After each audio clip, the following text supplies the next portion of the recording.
heated discussion is sparked by Paige Bueckers' freshman year recognition despite Caitlin Clark's domination. Even in 2024, discussions about 2021, the year when Caitlin Clark and Paige Bueckers both made their collegiate basketball debuts, continue. Paige and the Indiana Fever rookie used to be each other's fiercest rivals on the court, despite the fact that they are frequently compared these days. They have been in the news since their college days because of the controversy over who was the real freshman of the year, even though they shared the title at the time. Many fans didn't like it. Now that Bueckers is considering the draft next year and Clark just finished an incredible WNBA rookie season, the argument has heated up. An image displaying their statistics with the remark, "What exactly happened here?" The question, "Why wasn't it CC?" has gone viral on social media. What precisely transpired during their first season at college, then? Both athletes, however, displayed impressive stats. Clark averaged 7.1 assists and 26.6 points per game on 40.6% three-point shooting. In contrast, the Huskies standout averaged 20 points per game, including an outstanding 46.4% from beyond the arc, 5.8 assists, and 4.9 rebounds. Even back then, their divergent approaches were evident. Bueckers contributes more evenly, while Clark has been a relentless scorer. Even in the Sweet 16, UConn defeated Iowa, with Bueckers scoring 18 points to Clark's 21. When the Huskies guard won the coveted Naismith Trophy at the end of the season, Clark supporters began to wonder if she had been defrauded. Let's see what everyone has to say now that fans have analyzed every statistic and recollection from that season. Fans divide when the Freshman of the Year dispute reappears. Some fans are bringing up details in the Twitter post's comment box that aren't covered in the first few lines of statistics.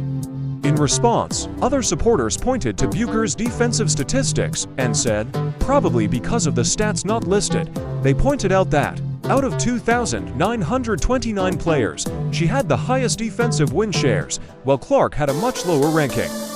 Another fan added, "We can debate who was the best in 2021 for a long time, without either side coming out on top. In actuality, Paige did not improve as much as CC did." Here are some comparisons between Caitlin Clark and Paige Bueckers on SI Women's Fastbreak. I understand there's a natural tendency for people to find a rival for Caitlin Clark or to find someone that they can argue as better than Caitlin Clark because of all the hype that's been around Caitlin. And, people don't like that hype or whatever else that comes with it, so they want to push back and they want to stick it to Clark's fan, whatever the case may be. But here's the thing about the hype, it's based on basketball. And I feel like in this quest to do so and quickly elevate everybody else, first it was Angel Reese, obviously, and that started with this and became a whole other thing.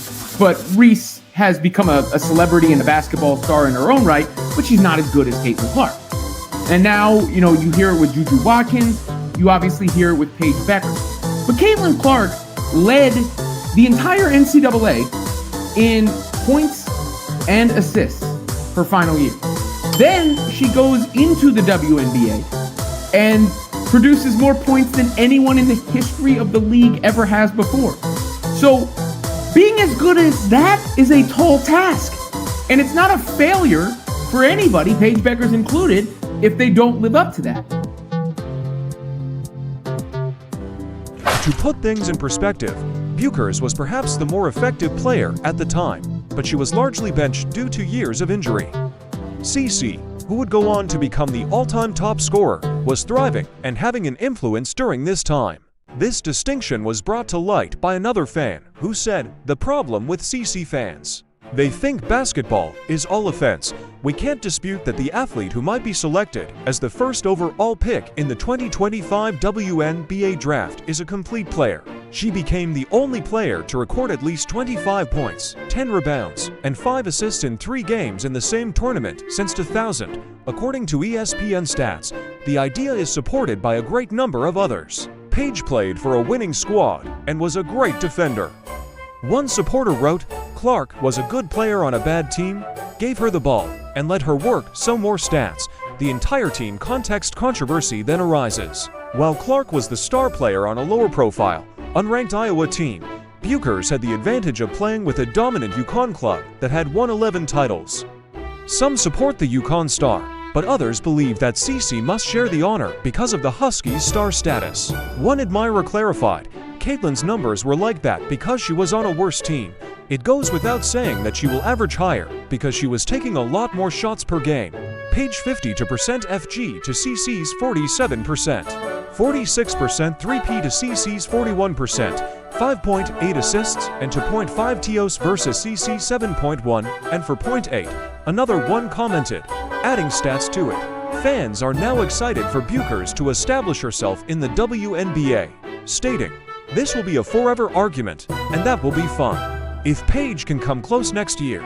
Given how much of an impact CC has already made and how popular Bueckers is upon her comeback, it's realistic to assume that these two will continue to be compared for some time to come. Enjoy our material. For more, follow us.